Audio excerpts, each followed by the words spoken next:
우리가 성경에서 예수님을 표현할 때 다양한 수식어를 붙입니다.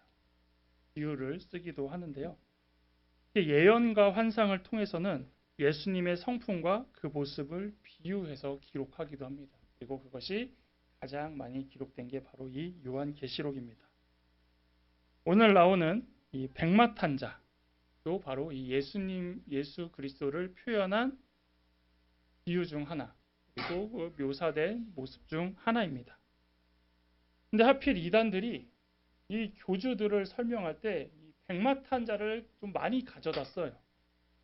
이 신천지든 이만희 교주가 백마탄자라고 해서 실제로 흰말 위에서 찍어놓고 우리의 구원자다, 구세주다 이렇게 하는데, 이만희뿐만이 아닙니다. 다른 이단 교주들도 실제로 흰말만 타면 다 이제 구원자라고 해가지고 상징적으로 나타내는데, 이러면서 이 백마탄자를 우상화하는 모습으로 이단들은 섬기고 따르고 있다라는 거죠. 그런데 오늘 본문에서 이 백마탄자는 우리가 알 수 있듯이 최후의 승리자이신 예수 그리스도임을 다 알고 있습니다. 자, 그렇다면 예수님이 왜 백마탄자로 묘사하고 있고 또 이렇게 보여주셨는지, 그리고 그것은 어떤 의미가 있을까, 그 이유를 알아보려고 하는데요. 11절부터 이제 이 백마탄자의 특징 7가지가 기록되어 있습니다. 그냥 단순히 백마탄 모습으로만 나타나는 게 아니라 7가지로 이 백마탄 예수님의 전체적인 모습이 나오는데요. 먼저 11절입니다. 11절에 또 내가 하늘이 열린 것을 보니 보라 백마와 그것을 탄 자가 있으니 그 이름은 충신과 진실이라 그가 공의로 심판하며 싸우더라 라고 말씀하십니다. 또 첫째, 이 그리스도의 이름을 충신과 진실로 소개합니다. 충신은 헬라어로 피스토스로 신실함을 의미하고, 진실은 헬라어 알레티노스로 참됨을 의미합니다. 그래서 이것은 어떤 모습이냐?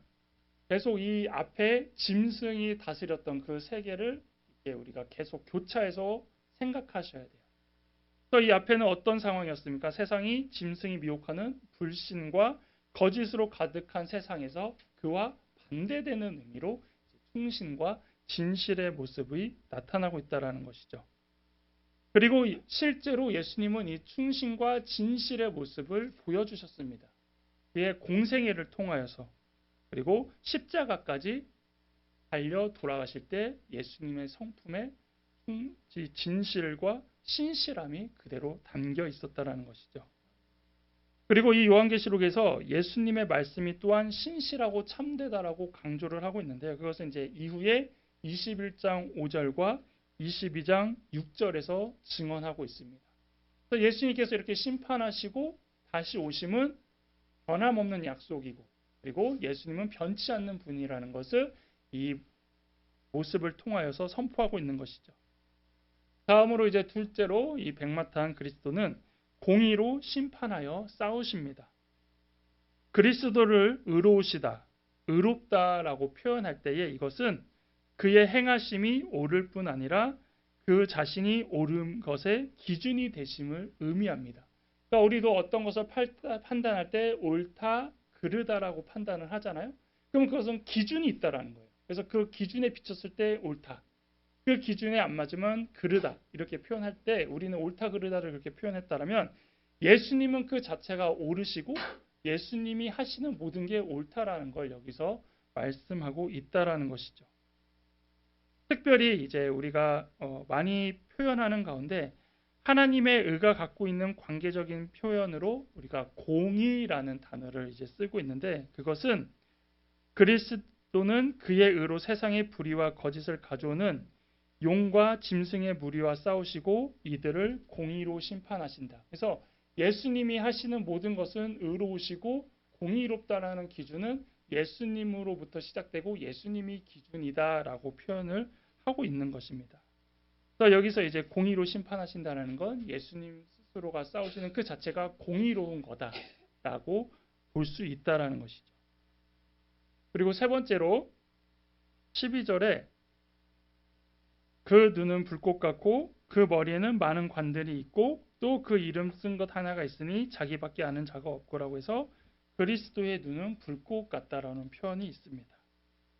자, 불꽃 같은 눈은 무엇을 의미하냐면 우리가 은근히 표현한 이글아이 해가지고 막 이렇게 불타오르는, 예?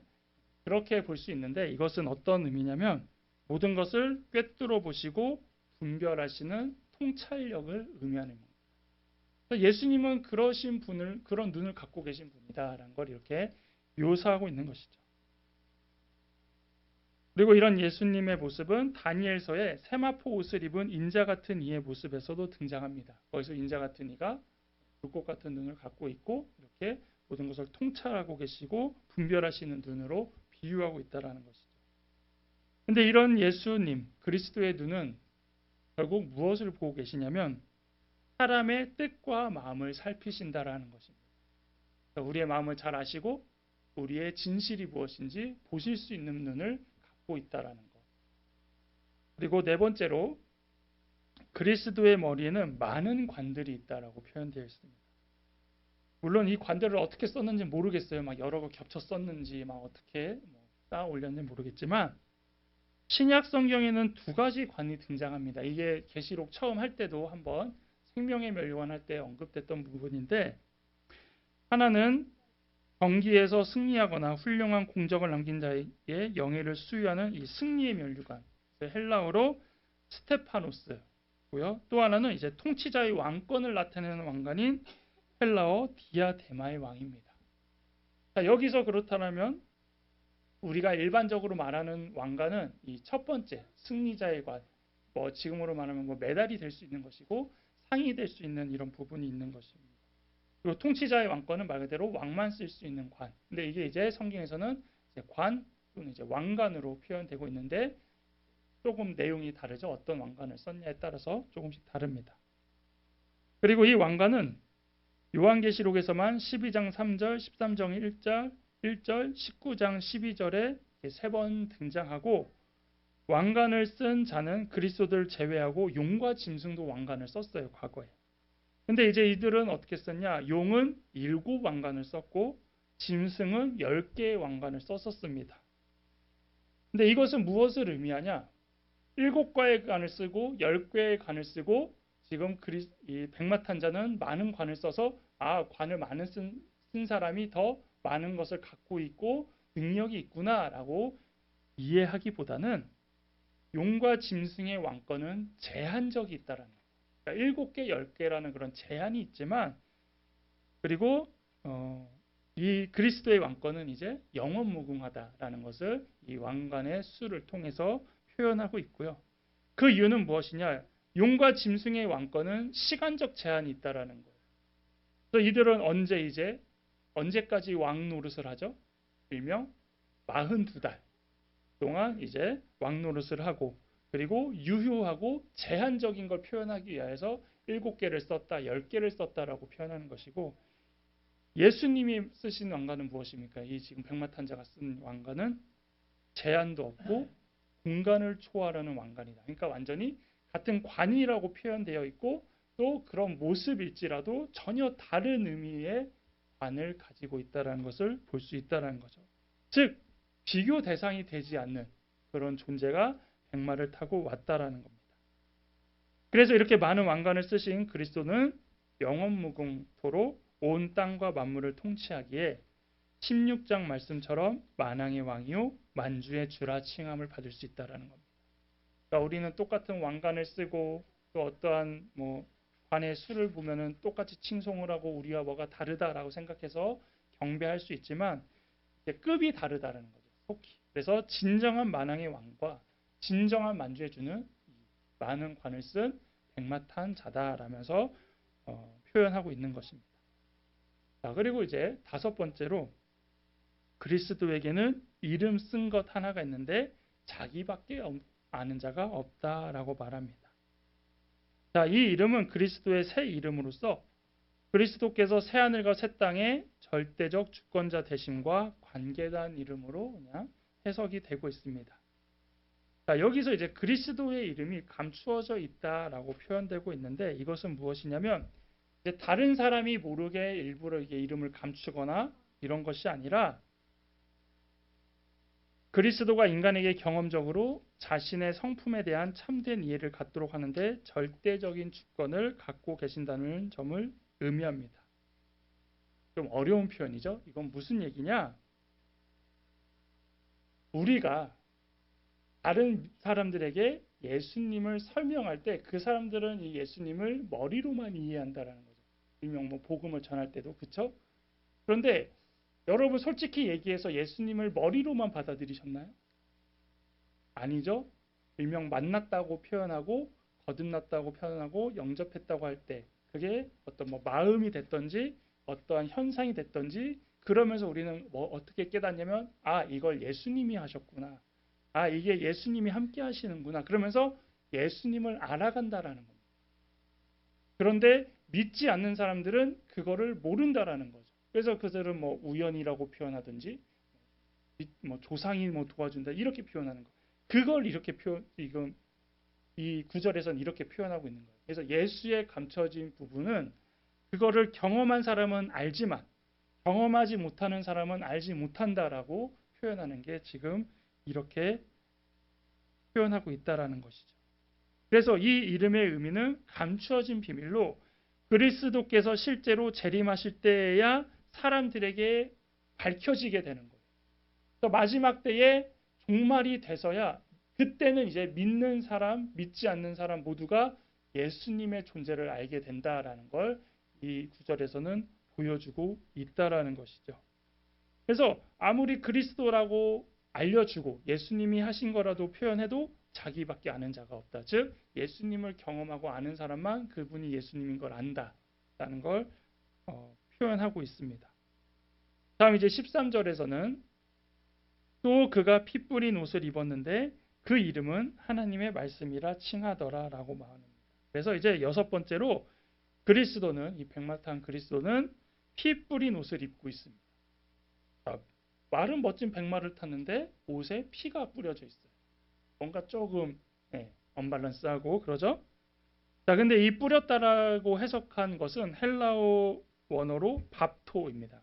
근데 이것은 무슨 의미냐면 흠뻑 담가 있는 그리고 물드는 의미예요. 그러니까 우리는 여기서 뭐 뿌려져 있다고 이렇게 뭐 흩날린 이런 게 아니라 완전히 이제 좀 담겨져 있는 짙은 이런 모습을 우리가 이해하시면 되는데 이것은 무엇을 표현한 것이냐면 이제 이스라엘을 신원하시기 위하여서 열방과 싸우는 하나님의 모습을 묘사한 이사야 63장 2절에서 3절의 모습을 반영합니다. 즉 예수님께서는 누구와 싸우시냐면 신원하신다라는 것은 이제 믿는 사람들을 죽이고 핍박했던 자들을 대신 즉 우리가 뭐 원수라고 표현하는 사람들 그리고 이제 믿는 자들을 죽였던 모든 사람들을 이제 반대로 심판하신다고 알고 있지 않습니까? 이제 그것을 이제 진노의 포도즙으로 밟아서 이제 할 때에 어떻겠습니까? 포도즙을 밟으면 튀겠죠. 근데 그게 흠뻑 접셨다라는 것은 어떤 의미일까요? 양이 많다라는 겁니다. 그러니까 그런 심판의 모습을 보여주고 있는 것입니다. 그리고 하나님의 진노가 계시록 14장 19절에서 20절에서는 공의를 바로잡기 위한 하나님의 활동이 천사를 통하여 원수를 사로잡아 진노의 포도주틀에 밟아 말 굴레까지 그 피가 닿게 한 재앙으로 보여줌으로써 그때 한번 얘기했어요. 말 제갈이 어디 있는지 그리고 말 제갈 높이가 여기까지인데 거기까지 피가 차오를 정도로 심판하는 큰 심판이 일어나고 그만큼 많은 사람들이 죽였다라는 것을 보여주는 것. 그래서 그게 이제 여기서 표현하고 있는 것이고 마지막 일곱 번째 이제 그리스도의 이름은 하나님의 말씀이다라고 말합니다. 자, 그리스도가 곧 하나님의 말씀이라는 것은 성경 어디에서 우리가 찾아볼 수 있냐면 요한복음 서문에 소개되는 예수님의 모습과 비슷하게 느껴진다라는 것이죠. 그래서 요한복음 1장에 태초에 말씀이 계시니라라고 해서 예수님을 말씀이라고 표현하지 않았습니까?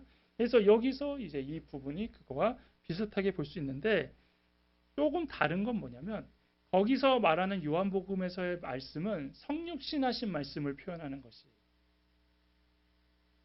그런데 이제 여기 계시록에서 말씀하시는 것은 이제 공의를 바로잡고 원수를 심판하시는 사법적, 법정적, 군사적 의미에서의 말씀입니다. 그래서 예수님의 한마디 한마디가 심판의 말씀이 되는 것이고 예수님 말씀 한마디 한마디가 실제로 심판이 되는 부분이 조금 이제 다르다라는 것이죠. 그래서 요한복음에서 말씀이신 예수님께서 우리와 함께 하시며 구원의 사역에 이제 초점이 맞춰져 있다라면 이제 여기서는 전쟁과 심판에 초점이 맞춰져 있습니다. 그리고 이런 특징은 15절에서 그의 입에서 예리한 검이 나와 만국을 치는 장면. 그래서 입에서 검이 나와 만국을 친다라는 것은 예수님의 말씀이 곧 검이고 그것으로 심판하신다라는 그 의미를 담고 있습니다.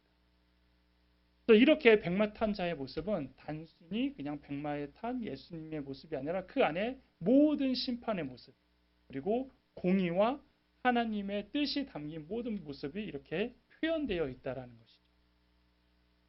자, 그래서 이렇게 보면은 뭐가 다르냐? 이단 교주들이 탄 모습과 전혀 다르다라는 것이. 그 교주들은 이런 모습으로 말을 타고 있지 않고 이렇게 묘사가 되지 않는데 말씀으로 봤을 때는 전혀 사람이 감당할 수 없고 이런 존재는 오직 예수님밖에 없다라는 것을 우리가 이 부분을 통해서 철저히 알 수 있다라는 것이죠. 그래서 백마탄자는 결국은 단순히 기사의 모습이 아니라 최후의 전쟁을 치르는 기사의 모습. 그러니까 깔끔하게 나타나서 그냥 말로만 끝내는 게 아니라 실제로 다툼이 일어나고 싸움이 일어난 피가 낭자한 모습, 그런 실제 기사의 모습으로 나타나고 있는 것이고 이것은 또한 마지막 전쟁을 앞둔 비장한 모습을 담고 있다라는 것입니다. 자, 그래서 이렇게 백마탄 그리스도가 등장한 이후에 어떻게 하시냐? 이제 승리를 위해 움직이신다라는 거죠. 그래서 이제 크게 네 가지 모습을 이제 볼 수 있는데요. 먼저 그리스도가 심판하러 오실 때 천상의 군대들이 그를 따릅니다. 그러니까 백마탄 그리스도가 앞장서서 이렇게 보이신다는 이제 뒤에 다른 군대들도 따라오고 있다라는 것이죠. 이 군대들은 희고 깨끗한 세마포 옷을 입었는데 이들은 천상의 천사들입니다. 조금 다르죠?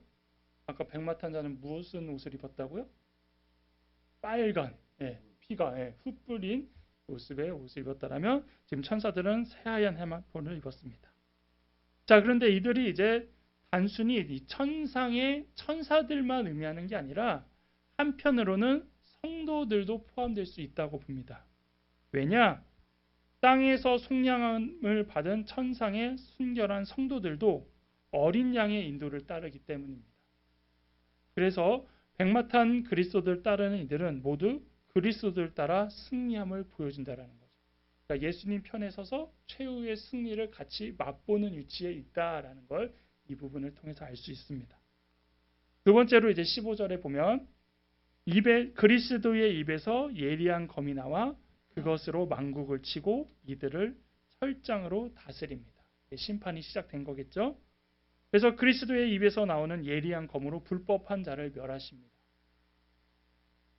입에서 나오는 예리한 검은 이제 실제 검이 아닌 말씀의 검. 그러니까 예수님의 말씀으로 이제 심판하는 것이고 온 세상에 가진 권세를 가진 분임을 보여주십니다. 그러니까 하나님께서 이 세상을 창조하실 때 말씀으로 창조하셨듯이 어떻게 보면 예수님의 심판도 직접 막 뭐 칼을 휘두르거나 우리가 일반적으로 전쟁 생각하면 그러잖아요. 뭐 칼을 휘두르거나 뭐 총을 쏘거나. 근데 성경에 봤을 때 최후의 전쟁을 일어나는 게 아니라 말씀으로 선포되면서 모든 것들이 심판이 되는 것이죠. 그리고 이 검은 또 무엇을 의미하냐면 아무나 갖고 있는 게 아니라 황제와 같은 통치자가 권세를 가졌을 때 보여주는 상징. 전쟁 때도 보면 앞장서서 항상 기사가 드는 게 뭡니까? 검을 들고 싸우자, 나가자 이러면서 하는 그런 통치자의 모습을 여기서도 보여주고 있고 그게 곧 그 권세와 주권을 가진 자의 모습을 보여주고 있다는 것이죠. 그리고 그것을 바로 그리스도께서 갖고 계시다는 겁니다.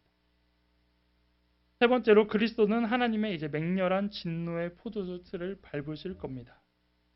그래서 포도주 틀을 밟는다는 표현은 여기만 나오는 게 아니라 구약에서도 나옵니다. 포도주 틀을 밟듯이 심판이 임할 것이다. 그래서 그동안 원수들이 이제 성도의 피를 흘리겠다라면 이제는 그리스도께서 그 모든 원수들에 대한 공의로운 보응을 행하실 것이다라는 것을 표현한 것이고, 마지막으로 16절에 백마탄 자가 그 옷과 다리에 이름을 쓴 것이 있다라는 표현이 있습니다.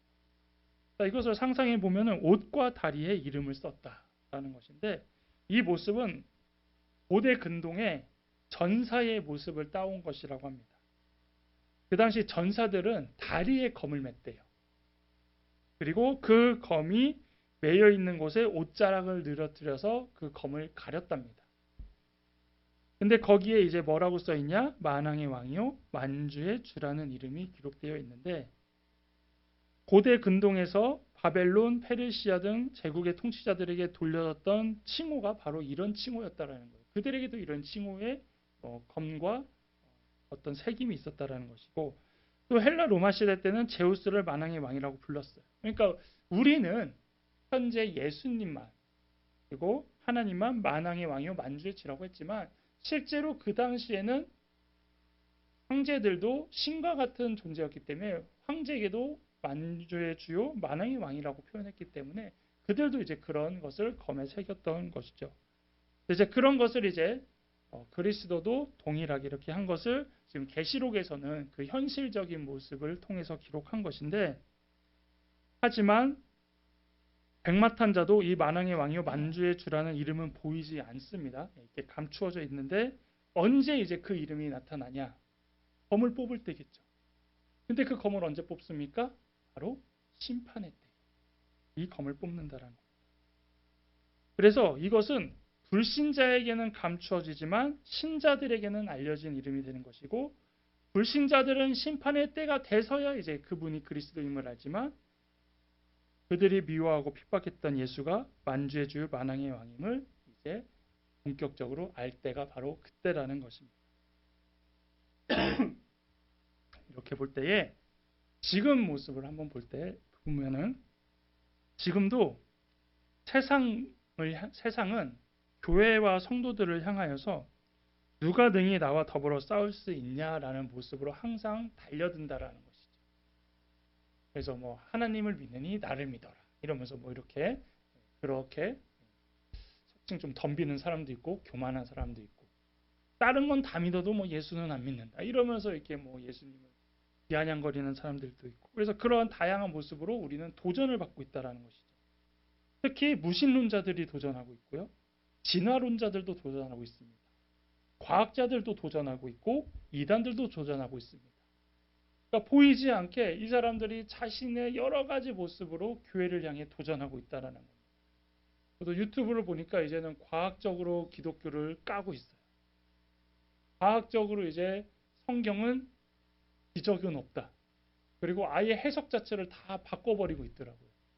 근데 이게 우리야 믿음이 강건하니까 그냥 이게 뭐 걸러내고 뭐 이렇게 하나보다 하는데, 젊은 세대들은 그렇게 안 보거든요. 이 친구들은 정확히 이제 비교하고 분석하면서 더 합리적인 걸 믿게 되어 있거든요.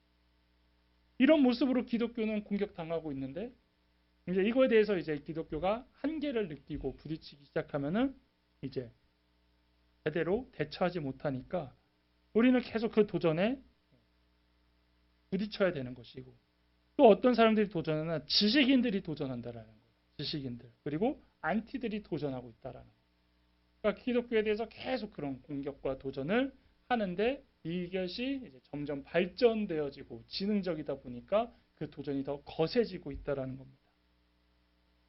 또한 이러한 다양한 도전들은 또 힘과 권세, 군대, 부와 조직력을 바탕으로 하기에 실제 교회들이 이들과 상대하는 것은 계란으로 바위를 치는 것과 같이 여겨지기도 합니다. 그러니까 교회가 뭐 힘이 있어요? 법이 있어요? 네. 그게 이제 뭔가 부딪혀도 어떤 한계에 많이 부딪힐 때가 많이 있다라는 거죠.